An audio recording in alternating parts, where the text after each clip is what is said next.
There's been plenty of time for finger pointing in the Flint water crisis as this disaster continues to unfold. And it seems that Governor Snyder has been a popular target. Our defender Kevin Dietz sat down with the governor to ask him the tough question we all want answers to. And Kevin joins us now. And I know, Kevin, you asked him if something like this would happen in an affluent community. Yeah, Carmen, this is one of those questions we keep getting over and over from our viewers. They feel like the governor was slow to respond in Flint because it was a poor community. So we gave the governor an opportunity to respond to the criticism. If the people are walking out of their $1 million homes in Grosse Pointe in Birmingham with brown jugs of water that smells bad and they're scared, are you going to do the exact same thing as you did in Flint? Well, again, this wasn't about the fact that Flint's a poorer community. Actually, we've done a lot of good things to help the people of Flint that I'm proud of. We just need to do more, particularly given the circumstance. But in terms of public safety, we made a huge investment in public safety. We brought in violent crime down by over 40-some%. In terms of blight removal, it's the second largest community in the country in terms of removing the most blight after Detroit. In terms of healthy kids dental, we brought dental care to the kids of kids of Flint. Healthy Michigan in terms of bringing Medicaid expansion there. Pathways Potential, putting caseworkers in the local schools to help people. Community Ventures, helping the structurally employed people, unemployed people in Flint get work. So there's a whole list of things that we've made a lot of investments in Flint. It's terrible to see this thing happen though, and there's much more that needs to be done to even get caught up with the steps that have gone negative because of all this. Yeah, I understand that you've done a lot for Flint and for poor people all throughout the state, but it's that image of rich people coming out with brown water saying this is dirty. I'm talking pre-lead. This is just dirty, bad water. You don't think it would have gone any differently? Again, I worked hard to take care of the citizens of the state. The governor never really completely answering the question, but he did tell me that he wants to stay focused on the important issues. The first one, making sure everyone in Flint has safe drinking water right now. The second, the long-term plan to make sure that they have a solution that will work.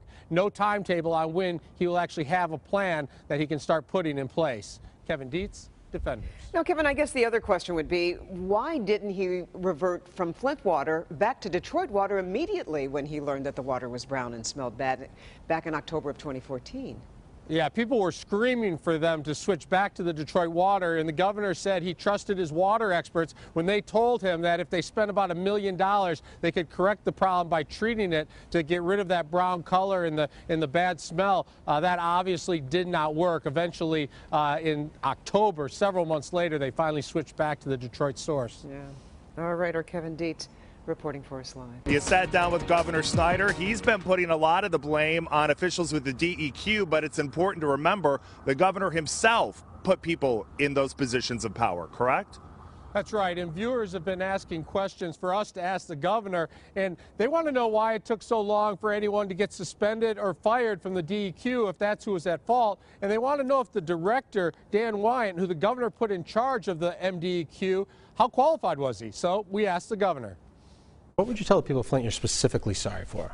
Well, there are a number of individuals that work for me that made mistakes in this process, that contributed to not seeing the corrosive controls go in the water that common sense said they should have. And when people make mistakes that work for you, you're responsible. And you have to do everything right to improve it. The other thing is, we went through this, there are opportunities that I wish I could have done things faster and better when you look at it in retrospect. I mean, you always want to say, how do you deal with something like this? Because people have been harmed. Trust in government has been violated in some fashion.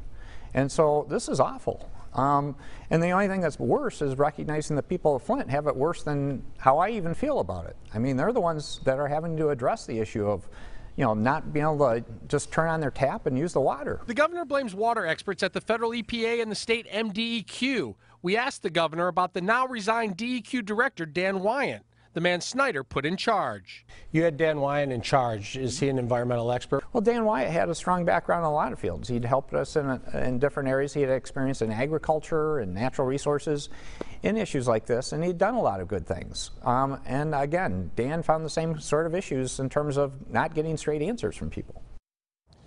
The first warning from an EPA water expert came way back in February 2015. That warning was ignored for 8 months. The governor said when he found out, he did an internal investigation. That investigation took 3 months. At that time, when it was concluded, he asked Dan Wyant to resign, and shortly after that, 2 employees at the MDEQ were suspended without pay.